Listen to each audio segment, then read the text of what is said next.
Listen, so Confessions of an Entrepreneur, one of the worst years of business for me was one of the best financial years that we had profit-wise. We brung in oddly around $600,000, close to $400,000 of that was profit.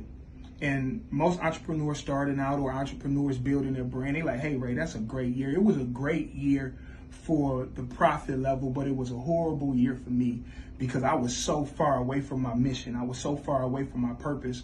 I was so far away from what I created my business to do, that even though the finance looked good on paper, it looked good in your pocket, it looked good in the bank, but solely if you get off a track of what you created your brand to do, you lose the purpose, you lose the connection, you lose that gift that was given to you to spread amongst the world. Hey, sometimes we do have to take a different route. Don't get me wrong. Sometimes we do have to readjust. Sometimes we do have to pivot. But what I'm saying is this.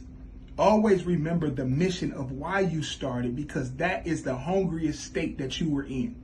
That was the most committed state that you was in. Some of us walked away from our jobs. Some of us walked away from relationships. Some of us had to walk away from friendships. Some of us had to walk away from the people that we used to be personality-wise to develop and to grow into who we needed to even be the entrepreneur, to be the business owner, if that makes sense. Hey, listen, man, remember at the end and the beginning of the day, it started off as a vision.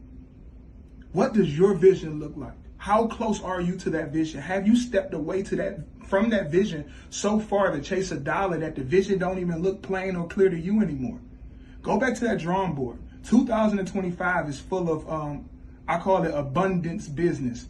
You got to turn your burdens into business, because at the end of the day, who you are and what you are shows up at your business every single day. And when you are away from your purpose and you are away from your mission, it shows up in your character. When you show up to your business and it seems like you're clocking in to the place that you left, to those situations that you got out of, when God filled you with that blessing and you had that blessing, and you turned that blessing into a business, or you turned that blessing into a brand, or you turned that blessing into a purpose, you have to remember what you stepped on that road and when you signed up for that journey, what you signed up for. So listen, man, one of my worst years, again, was the year that I made the most money.